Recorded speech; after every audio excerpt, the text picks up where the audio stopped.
So, Steve, what is all this about us having to have a new and different registration number for our caravan? Doesn't make sense to me. Well, this only applies to EMEA, not to the UK. And Ireland and some other places as well. There's more on that. We'll put those up on the stream when we get to them.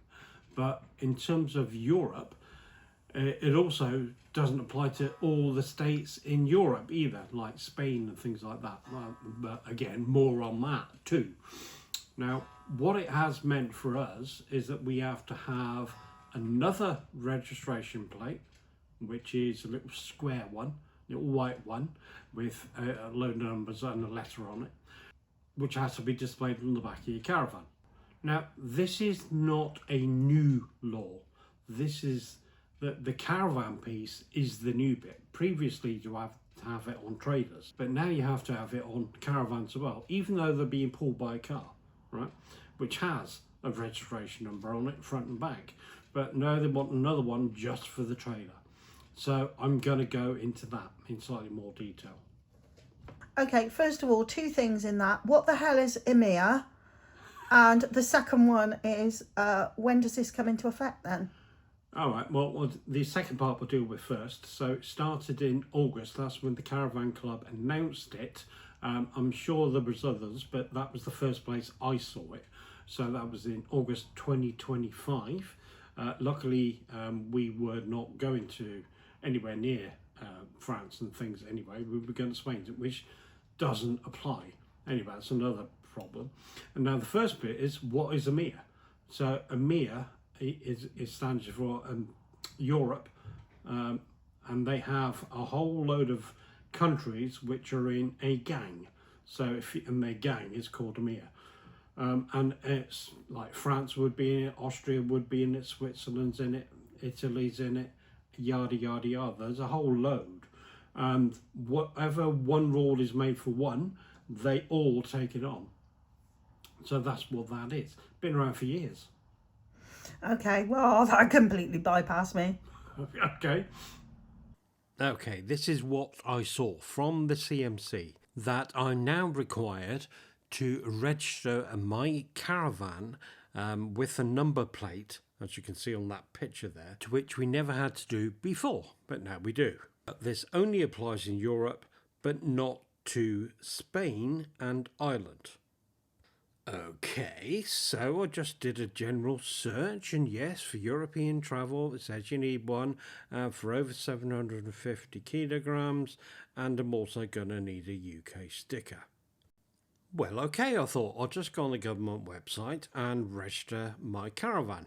But you have to fill in bloody forms. And so I click on that green button down the bottom to create my trailer account. And guess what? If you've never been here before, then you'll have to fill in this government gateway ID. But I already have. So we continue. Now, the first thing you notice on the next screen is that 2 more countries have been added to the list. That'll be Cyprus and Malta then.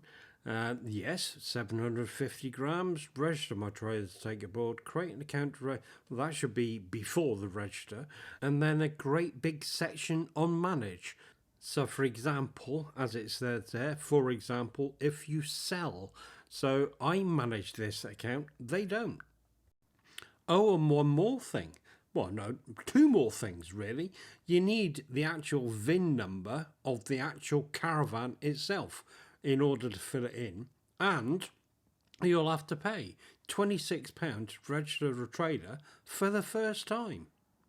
And so once you've bitten the bullet to the £26, you go ahead and you fill in the form.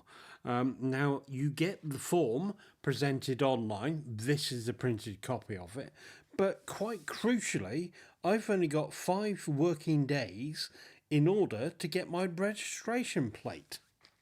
And now that I have my number, I can apply. And so where do you get one of these then? So I did another search on the internet and get the right number plate, second bullet down, Once registered, you will receive a unique registration number, which I've got on that document I just showed you. You will then need to have a separate number plate made up with this number, as well as towing with the vehicle's registration number. Now then, if I recall, back on the first screen when I was doing the year, yes, do I need one, there was one called Trailer and Caravan Registration Number Plates, Western Towing. Okay, that's that first one. And dare I say, this is where the c&mc's list of instructions are wrong, as you can do this all online. You don't need to go. But the list of approved supplier link is quite cool on there, and Western Towing is on the list. Now, when you get to their website, you will need to scroll down as the towing implement is at the bottom. There's the number plate, although it doesn't mention the $5.99 delivery fee. Although there is some clarity with regarding the EMEA countries you can go to, and there's a list for Spain, Cyprus, Malta and Ireland, and the fact you would need to be registered in order to transfer through a country. For example, leaving the UK, do not need. Going to France, do need. Going to Spain, do not need. And also, they are an official DVLA compliant trailer registration plate manufacturer, and that a separate UK sticker is also required. You can't stick it on the number plate, by the way. So that's it. I'm ready to go. So I did the DVLA bit first. I had my trailer manufacturer. I know it was a Swift, and it's a Caravan. That's fine. Number 2. Number 3, I've got the VIN number off it. I've got the official documentation with it anyway. The gross unladen trailer weight, that's the minimum, the MTPLM that is got. Email address I know, and I've got a payment method to hand. That's good. Now, with my employment, I did have a government gateway user ID and password. Now, if you don't have one of those, you'll have to apply for one as well before you start all this. But for me, I clicked start now and finalised it. Took a few minutes to do. Now, when you have completed the gov.uk bits, you will get presented with a bit of paper at the end. And this would be that trailer number plate authorization certificate, and it has the actual number that you will have. So in my case, an F followed by 7 digits. And on here is where I upload it. Now there is a couple of things as an FYI. You need to be the registered keeper. If not, you can go and get it, which is a pain in the bottom. And the second bit is, this form does not allow any mistakes. No refunds are permitted. So there you go. You do everything blind. Within 10 days, you should have your number plate. Well, I hope you found that useful. Please like, subscribe, and we'll see you on the next one.